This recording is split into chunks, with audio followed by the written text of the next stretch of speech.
ពេលខ្លះសំណួរងាយសួរប៉ុន្តែចម្លើយពិបាកឆ្លើយបើយើងឆ្លើយទៅគាត់ថាយើងសំដែងជម្រាបសួរពុកម៉ែបងប្អូនទាំងអស់គ្នាថ្ងៃនេះខ្ញុំធ្វើវីដេអូមួយបង្ហាញអំពីសកម្មភាពនៃការចុះថតសត្វស្លាបទាព្រៃក្បាលឆ្នោតសជាមួយនឹងសត្វក្រៀលពុកម៉ែបងប្អូនមួយចំនួនគាត់តែងតែសួរខ្ញុំជាពិសេសអ្នកស្គាល់គ្នាតែម្ដងគាត់ថាហេតុអីក៏ចាំបាច់លូនកាត់ភក់កាត់ទឹកកាត់ផុងធ្វើអីសំដែងយកវីយូមែននេះហើយគឺជាសំណួរដែលពិបាកឆ្លើយបងប្អូនទាំងអស់គ្នាតាមពិតទៅមិនមែនចង់លូនកាត់ភក់កាត់ផុងនោះទេដោយសារអីខ្ញុំត្រូវបត់បែនតាមកលៈទេសៈរបស់សត្វស្លាបដែលវាចុះបើសិនជាវាចុះស្មើទឹកចឹងខ្ញុំក៏ត្រូវតែចុះស្មើទឹកនោះដែរបើសិនជាខ្ញុំដោលទូកចូលទៅចងេចងាង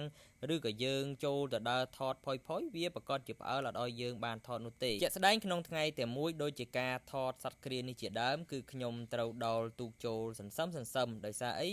ក្រៀលវាចុះនៅទីទួលដែលរាងខ្ពស់ជាងខ្ញុំអញ្ចឹងខ្ញុំអាចដាក់ជើងកាមេរ៉ាចូលទៅក្នុងទឹកទៅខ្ញុំអាចអង្គុយថតពីលើទូកបានខ្ញុំស៊ូឲ្យខ្លួនខ្ញុំប្រឡាក់ប៉ុន្តែដើម្បីឲ្យរូបភាពសត្វស្លាបស្អាតហ្នឹងចែកជូនបងប្អូនទាំងអស់គ្នាបានទស្សនាអញ្ចឹងណាពេលនេះគឺខ្ញុំបានដោលទៅដល់ទីតាំងគោលដៅដែលក្រៀលវាចុះហើយពុកម៉ែបងប្អូនទាំងអស់គ្នានេះគឺជាសកម្មភាពដែលសត្វក្រៀលវារលាស់ស្លាបលេងនៅពេលដែលវាកំពុងតែរកចំណីពួកវាចាប់ផ្ដើមរកចំណីតាំងពីព្រឹកព្រលឹមរហូតដល់សូរិយារៀបអស់ស្ដង់គត់ទើបពួកវានាំគ្នាចូលទ្រនំនៅក្បែរទីតាំងដែលវារកចំណីនោះចំណែកកូនរបស់សត្វក្រៀលគឺវាមានក្បាលពស់ត្នោតវាកំពុងតែត្រាប់តាមមេបារបស់វាក្នុងការចាប់ចំណីវីដេអូនេះដែរក៏បានដល់ទីបញ្ចប់សូមអរគុណពុកម៉ែបងប្អូនទាំងអស់គ្នាដែលតែងតែតាមដានទស្សនា